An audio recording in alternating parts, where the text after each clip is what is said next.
Assalamualaikum warahmatullahi wabarakatuh. Perkenalkan, saya Dela Puspitasari, NIM 1832100285 dari Lokal 3A akan membacakan hasil tugas saya, penggolongan gangguan jiwa menurut PPDGJ dan DSM 4. Pembimbing Ibu Nurse Novi Herawati, SCAP, MCAP, SPCAP Jiwa. Penggolongan gangguan jiwa menurut PPDGJ dan DSM 4. PPDGJ 1 dan PPDGJ 2. Dalam tahun 1973, Direktorat Kesehatan Jiwa dari Direktorat Jenderal Pelayanan Kesehatan Departemen Kesehatan RI mengambil prakarsa untuk menyusun glosari tentang gangguan jiwa. Suatu konsep disusun oleh Profesor Dr. R. Kusumanto Setionegro, W.M. Rowan, dan R. Salam dari Direktur Kesehatan Jiwa, serta Zebulon Taintor dari Universitas Buffalo USA sebagai penasehat. Konsep ini ditinjau oleh beberapa psikiater dari Fakultas Kedokteran Universitas Indonesia. Kemudian, konsep yang telah ditinjau ini diajukan dalam suatu seminar yang bertema Masalah Diagnostik dalam Psikiatri Indonesia, diselenggarakan oleh Direktorat Kesehatan Jiwa pada tanggal 10-14 November 1973 di Jakarta. Pembahas resmi ialah O.P. Tandau dari Universitas Indonesia, W.F. Maramis Universitas Airlangga, Sojono Prawiroharjo Universitas Gadjah Mada, dan Jamaluddin Sujoangon Universitas Sumatera Utara. Sebagai hasil seminar nasional ini, terbentuknya panitia dengan anggota para psikiater Direktorat Kesehatan Jiwa dari Fakultas Kedokteran Pemerintah. Tujuannya ialah mengembangkan glosari atau lebih lanjut. Panitia penyusunan pedoman penggolongan diagnosis gangguan jiwa ini rapat di Jakarta tanggal 20-23 Desember 1973, di Semarang tanggal 11-13, terakhir di Kaliurang, Yogyakarta tanggal 23-26 Mai 1974, dan menghasilkan naskah akhir. Direktorat Kesehatan Jiwa kemudian mempersiapkannya untuk dicetak, dan akhirnya pedoman penggolongan diagnosis gangguan jiwa ke-1 1973 atau PPDGJ 1 diterbitkan dalam tahun 1975. Lanjutan. Yang dipakai sebagai panduan dalam menyusun PPDGJ 1 ini adalah klasifikasi dan kodifikasi ICD-8 dari WHO serta glosari diagnostik yang telah ada, yaitu Diagnostic and Statistical Manual of Mental Disorders dari General Register Office di London. Perlu diingatkan apa yang dikatakan dalam ICD-8, yaitu ICD itu lebih merupakan suatu klasifikasi penyakit daripada penderita, karena satu orang penderita dapat saja mempunyai lebih dari satu penyakit. Maka harus ada peraturan prosedur yang menyatakan bagaimana akan berbagai keadaan itu harus dicatat. Peraturan ini akan berbeda sesuai dengan tujuan pengambilan data itu. Glosari ini terutama deskriptif dan bukan berdasarkan etiologi atau patologi.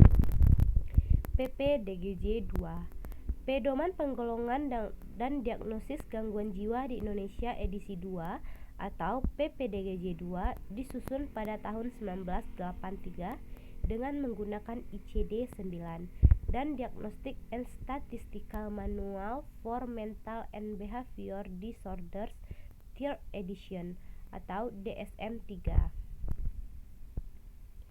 PPDGJ 3. Setelah WHO menerbitkan International Classification of Disease and Related Health Problems atau ICD 10 pada tahun 1992, maka persiapan untuk merevisi PPDGJ 2 dilakukan oleh Direktorat Kesehatan Jiwa Departemen Kesehatan RI pada tanggal 2-7 Februari 1993 di Ciloto, Jawa Barat.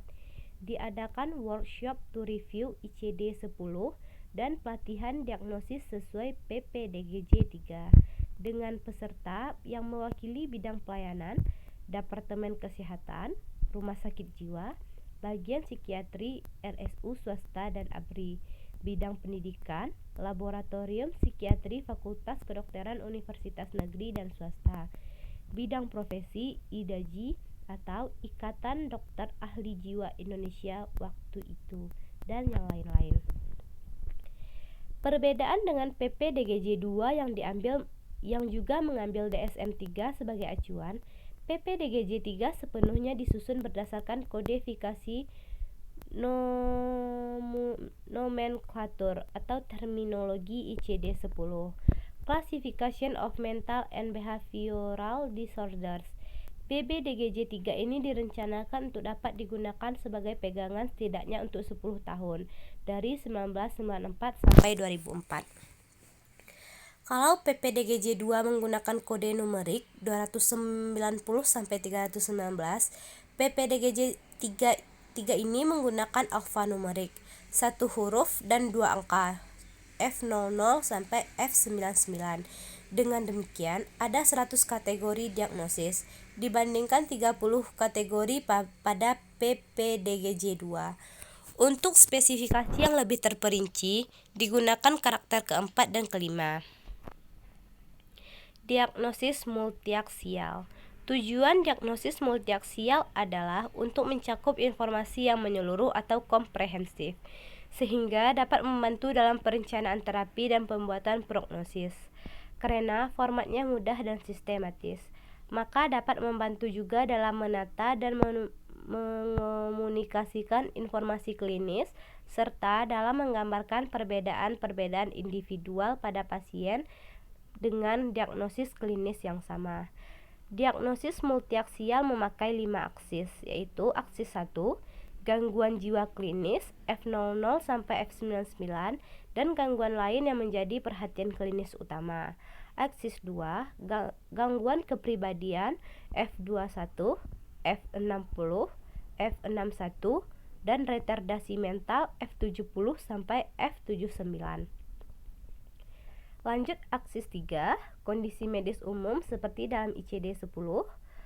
Aksis 4, masalah psikososial dan lingkungan, contohnya masalah dengan kelompok bantuan primer keluarga, masalah berkaitan dengan lingkungan sosial, masalah pendidikan, masalah pekerjaan, masalah perumahan, masalah ekonomi, dan masalah akses pelayanan kesehatan, masalah interaksi dengan hukum atau masalah kriminal, dan yang terakhir masalah psikososial dan lingkungan lain. Aksis 5, penilaian fungsi secara menyeluruh atau Global Assessment of Function atau GAF adalah sebagai berikut.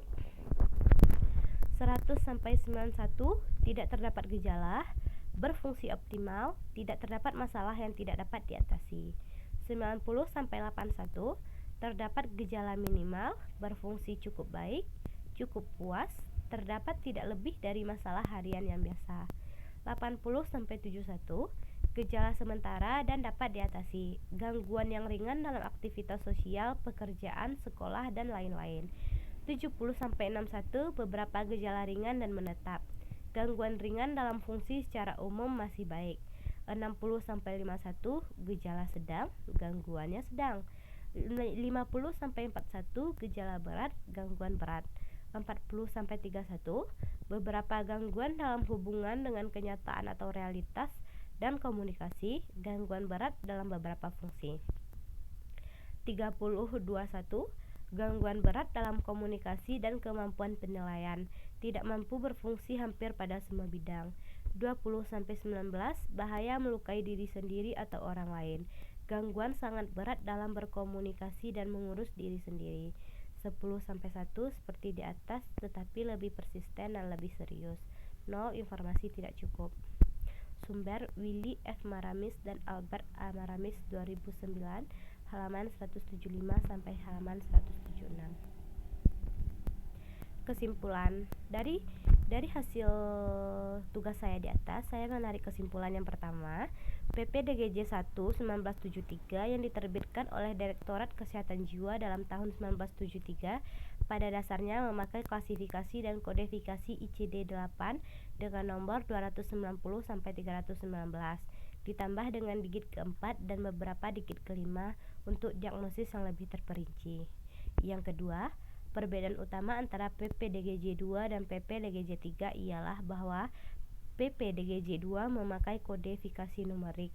Kriteria diagnostik merujuk ke DSM-3 dan diagnosis multiaksial mengikuti DSM-3.